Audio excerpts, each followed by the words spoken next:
नमस्कार छात्रों, आज हम आपको चैप्टर नंबर 1 समुच्चय यानी सेट्स की एक्सरसाइज 1.2 एनसीईआरटी बुक की 11th क्लास की बारे में हम बताएंगे। एक्सरसाइज 1.2 में देखिए 1.1 में कुछ परिभाषाएं बताई थी और उन पर आधारित सवाल कराए थे। आज हम 1.2 के एक्सरसाइज के बारे में बताएंगे। तो इसमें देखिए सबसे पहले छोटी छोटी परिभाषाएं 2-3 इनको आप याद कर लेना। जैसे ये है, पहला परिभाषा है परिमित समुच्चय यानी ये फाइनाइट सेट्स। परिमित का मतलब होता है ऐसी संख्या जिसमें के मान जो है निश्चित हों, जिनके मान हमें निश्चित वैल्यू प्राप्त हो, उसको परिमित कहा जाता है। यानी ये वह समुच्चय जिसके तत्वों की संख्या निश्चित हो तो परिमित समुच्चय कहलाएगा।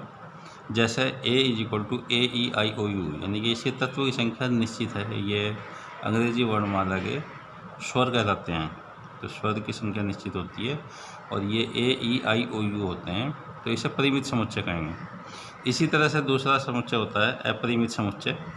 अपरिमित समुच्चय का मतलब जिसकी तत्वों की संख्या अनिश्चित हो, यानी ये वह समुच्चय जिसके तत्वों की संख्या अनिश्चित हो, यानी कि जिनका हमें पता ना हो कितनी संख्याएं हैं, तो उसको अपरिमित समुच्चय कहते हैं। जैसे कोई समुच्चय B है, A=1 2 3, B=1 2 3 ... का मतलब 3 से आगे पता नहीं हमें कितनी संख्याएं हैं, तो इसको हम अपरिमित समुच्चय कहते हैं, जिनके हमें तत्वों की संख्या पता ना हो कितनी संख्याएं हैं। इसी तरह से एक परिभाषा है, देखिए सम समुच्चय यानी समान समुच्चय यानी इक्वल सेट्स। यदि दो समुच्चय A और B हमारे पास दिए हुए हों और उनके तत्वों की संख्या समान हो, तो वे A और B समुच्चय जो होंगे समान समुच्चय कहलाते हैं। जैसे पहली कंडीशन में मैं बता रहा हूँ, A समुच्चय दे रखा है 1 2 3, B=3 2 1। देखिए आगे पीछे लिखे जा सकते हैं, लेकिन तत्व समान होने चाहिए। जैसे यहाँ पर A में है 1 है, इसी तरह से B में भी 1 है, A में 2 है, B में भी 2 है, A में 3 है, B में भी 3, यानी कि इसके तत्वों के एलिमेंट जो है, तो इसके समुच्चयों में दोनों में A और B में दोनों में तो तत्व हैं समान है, इसलिए A=B होगा। लेकिन यदि जैसे सेकंड पार्ट में देखिए A=ABC दिया हुआ है और B=ABD दिया हुआ है, तो इसमें देखिए हमारे पास जो यहाँ पर A में C और B में D एलिमेंट अलग अलग हो चुके हैं, यानी भिन्न हो चुके हैं, तो इसलिए A=B होगा। इसी तरह से उसके बाद देखिए एक परिभाषा होती है ये रिक्त समुच्चय। रिक्त का मतलब आप जानते हैं, जनरल भाषा में अगर हम कहें खाली, रिक्त का मतलब खाली, यानी ये नल सेट या एम्प्टी सेट।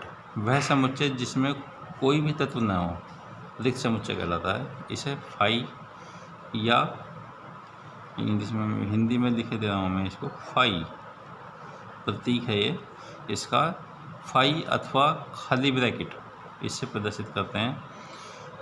यह रिक्त समुच्चय की परिभाषा है। इसी तरह से एकल समुच्चय होता है वह समुच्चय जिसमें केवल एक ही तत्व एकल समुच्चय कहलाता है। तो इस तरह छोटी छोटी परिभाषाएं हैं 1.2 के लिए, और इन्हीं परिभाषाओं पर आधारित सवाल हैं एक्सरसाइज 1.2 के। जैसे देखिए क्वेश्चन नंबर 1 है 1.2 का, ये कह रहा है निम्नलिखित में से कौन से रिक्त समुच्चय के उदाहरण हैं, बताइए। तो देखिए जैसे हमारे पास फर्स्ट पार्ट है, इसमें से केवल हमें ये छांटना है, 3-4 पार्ट दिए हुए हैं कि रिक्त समुच्चय कौन कौन से हैं। रिक्त का मतलब खाली समुच्चय, यानी कि जिसका कोई भी तत्व ना हो। तो जैसा हमारे पास पहला पार्ट है इसका, 2 से भाज्य विषम प्राकृत संख्याओं का समुच्चय। देखिए विषम प्राकृत संख्याएँ जो होती हैं, ये होती हैं 1 3 5 7 9, ये सारी विषम प्राकृत संख्या होती हैं। और जो भी सारी विषम संख्या होती हैं जो वो 2 से कटती नहीं है, यानी कोई भी संख्या नहीं कटती है 2 से, विषम संख्या, इसलिए 2 से कोई भी विषम संख्या भाज्य संख्या नहीं होगी। तो इसका मतलब क्या हुआ, इसमें जो है कोई भी ऐसी संख्या नहीं है जो इसका एलिमेंट हो समुच्चय का, तो इसलिए ये जो होगा फर्स्ट जो होगा रिक्त समुच्चय होगा। ये परिभाषा होगी इसकी रिक्त समुच्चय। इसी तरह से सेकंड पार्ट अगर देखते हैं हम इसके, बस हमें ये देखना है कि कौन सा रिक्त है कौन सा नहीं है। जैसे सम अभाज्य संख्याओं का समुच्चय। देखिए सम और अभाज्य जैसे सम संख्या देते हैं हम तो 2, 4, 6, 8 या सॉरी सम ये है, देखिए सम भाज्य नहीं है, ये अभाज्य है। सम अभाज्य, सम अभाज्य, अभाज्य का संख्याओं का मतलब होता है सेकंड पार्ट में सम अभाज्य संख्याओं का समुच्चय। अभाज्य का मतलब होता है जो किसी संख्या से ना कटे। तो देखिए हमारे पास अभाज्य संख्याएं जो होती हैं 2, 3, 5, 7, 11, 13, इस तरह से हम जो है ये संख्याएं ले सकते हैं। 2, 3, 5, 7, 11 जो होती हैं ये सब अभाज्य संख्याएं होती हैं। तो अभाज्य संख्या भी हो और जो सम संख्या भी हो। तो देखिए इसमें जो संख्या 2 है, संख्या 2 जो है वो सम भी है और अभाज्य भी है। तो इसका मतलब क्या हुआ, एक एलिमेंट हो चुका है इसका, तो इसलिए ये रिक्त समुच्चय नहीं है। इसका एक तत्व हो गया, 2 संख्या जो है हमारे पास एक एलिमेंट है इसका। तो हमें केवल ये छांटना है कौन सा समुच्चय है रिक्त समुच्चय है, कौन सा नहीं है। इसी तरह से थर्ड पार्ट है।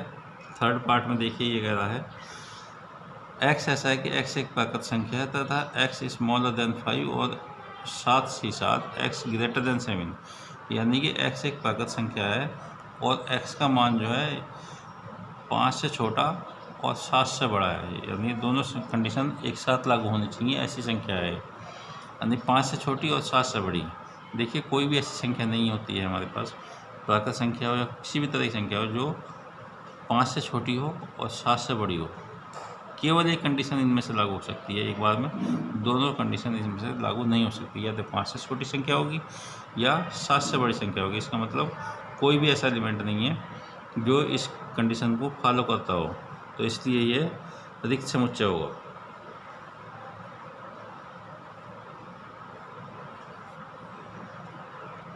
इसी तरह से चौथा पार्ट है y।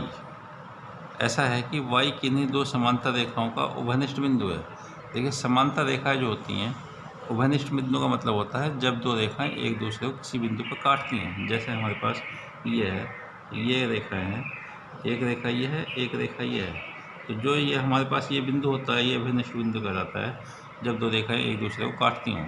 लेकिन समांतर रेखाओं में यदि हमारे पास कोई 2 समांतर रेखाएं होती हैं तो सीधे सीधे चली जाती हैं, वो किसी बिंदु पर नहीं काटती। इसका मतलब कोई उभयनिष्ठ बिंदु नहीं होता है। तो इसका मतलब यह है हमारे पास कोई भी ऐसा एलिमेंट नहीं है जो या उभयनिष्ठ बिंदु नहीं है जो 2 समांतर रेखा को काटता हो। तो इसलिए ये इसका कोई भी तत्व नहीं होगा, इसलिए ये रिक्त समुच्चय होगा। रिक्त समुच्चय का उदाहरण। तो हमें केवल इनमें यही छांटना था पहले क्वेश्चन में, कौन सा रिक्त है कौन सा नहीं है। तो पहला रिक्त समुच्चय है यानी 2 से भाज्य विषम प्राकृत संख्याओं का समुच्चय। सेकंड सम अभाज्य संख्याओं का समुच्चय, ये रिक्त समुच्चय नहीं है। तीसरे में कोई सा भी ऐसी संख्या नहीं है जो 5 से छोटी या 7 से बड़ी हो, तो ये रिक्त समुच्चय होगा। चौथे पार्ट में किन्हीं भी 2 समांतर रेखाओं का उभयनिष्ठ संख्या बिंदु नहीं होता है। इसी प्रकार देखिए क्वेश्चन नंबर 2 में ये कह रहा निम्नलिखित समुच्चयों में से कौन परिमित और कौन अपरिमित है। ये छांटना है केवल कौन सा परिमित है। तो आंसर लेना है हमें सीधे सीधे परिमित लिखना है, परिमित है तो, और जौन सा अपरिमित है उसको अपरिमित लिखना है। जैसे फर्स्ट पार्ट है, पहले दूसरे का इसका आंसर होगा वर्ष के महीनों का समुच्चय। वर्ष के जो महीने होते हैं उनकी संख्या जो निश्चित होती है, तो वर्ष के महीने जिसकी संख्या निश्चित होती है तो परिमित समुच्चय होता है। इसका मतलब ये जो है ये परिमित समुच्चय है, फर्स्ट पार्ट। इसी तरह से सेकंड पार्ट में यदि हम देखते हैं तो इसके समुच्चय को देखते हैं, यदि 1 2 3 डॉट डॉट डॉट डॉट लगा हुआ है तो डॉट डॉट डॉट डॉट का मतलब पीछे कोई भी संख्या नहीं है। इसका मतलब ये हमें ये पता नहीं है कहाँ तक है ये संख्या है, तो इसकी संख्या निश्चित नहीं है, तो ये अपरिमित संख्या होगी, अपरिमित समुच्चय होगा।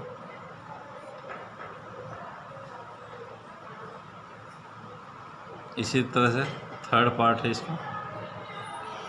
थर्ड में देखिए 1 2 3 डॉट डॉट 99 100, यहाँ पर देखिए लास्ट पॉइंट दे दिया है, यानी कि ऐसी संख्या जो है निश्चित हो चुकी है, तो ये परिमित समुच्चय होगा। तो हमें केवल इनमें यही छांटना है पूरी एक्सरसाइज में, कौन सा परिमित है, कौन सा अपरिमित है, कौन सा अधिक समुच्चय है, कौन सा एकल समुच्चय है, सारे एक्सरसाइज में यही देखना है। उसके बाद देखिए चौथे में 100 से बड़े धन पूर्णांकों का समुच्चय। तो देखिए 100 से बड़े धन पूर्णांक का मतलब पॉजिटिव संख्या है, तो इसमें देखिए बहुत सारी हो सकती हैं, तो ये हमारे पास इसके तत्व की संख्या निश्चित नहीं है। 100 से बड़ी धन पूर्णांक संख्या जो होती हैं, तो इसमें कोई भी संख्या हमारे पास निश्चित नहीं है, तो ये होगा अपरिमित समुच्चय। कितनी ही संख्या हो सकती हैं, तो अपरिमित समुच्चय का उदाहरण है 100 से बड़े। और पाँचवें पार्ट में करा है 99 से छोटी अभाज्य पूर्णांकों की संख्या है, केवल 99 से छोटी लेनी है हमें, तो इसका मतलब क्या हुआ, ये निश्चित संख्या है, 99 से छोटी लेनी है, तो ये परिमित समुच्चय होंगे, परिमित समुच्चय का उदाहरण है, परिमित समुच्चय होगा।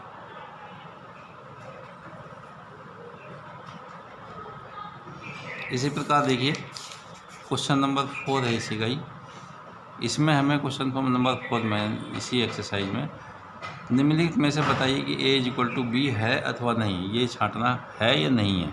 तो जैसे देखिए फर्स्ट पार्ट है, a के एलिमेंट है a b c d, b के element b c d c b a, क्रम चेंज है, लेकिन देखिए यहाँ पर a है, एक समुच्चय a में a है, b में भी है, बी में भी है, बी में भी है, सी भी है दोनों में, डी भी है दोनों में, इसका मतलब ये हुआ ए इक्वल टू बी, आंसर होगा इसका।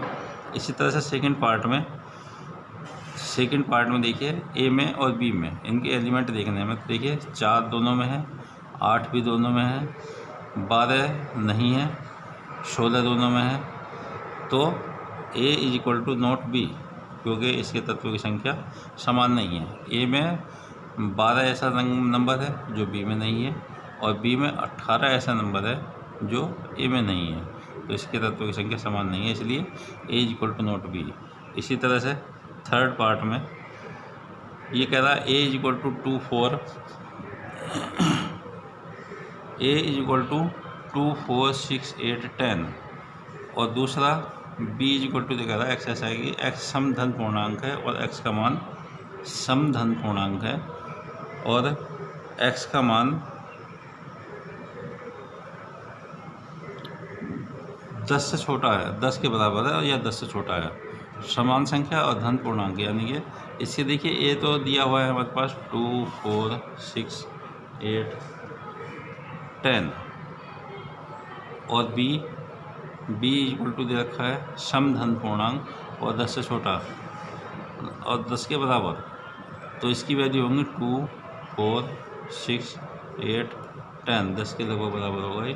तो इसका मतलब ये है ये दोनों एलिमेंट इसके बराबर हैं, तो इसलिए a is equal to B. इस तरह से ये आंसर होंगे इसके। इसी तरह से चौथा पार्ट है इसका, चौथे पार्ट में ये कह रहा a is equal to X, संख्या 10 का गुणज है, यानी 10 के गुणज संख्या है, और b इज इक्वल टू देखा 10 15 20 25। ए का आंसर अगर देखें हम 10 के गुणज को 10 20 30 40 50 इस तरह से लिख सकते हैं, और डॉट चाहे जितने, और बी की वैल्यू दे रखी है हमारे पास 10 15 20 25 30 इस तरह से संख्या दे रखी है, डॉट है ये आगे। तो इस तरह से दी हुई संख्याएँ हैं। तो देखिए हमारे पास एक तो 15 संख्या बी की ए में नहीं है, इसी तरह से 25 ए में नहीं है, तो इस तरह से हमारे पास बहुत सारी संख्याएँ ऐसी होंगी आगे भी चल के जो ए और बी में नहीं है, तो इसलिए ए इक्वल टू नॉट बी, ये आंसर होंगे इसके क्वेश्चन नंबर 4। इस तरह से हम इस एक्सरसाइज के सवाल कर सकते हैं। Thank you.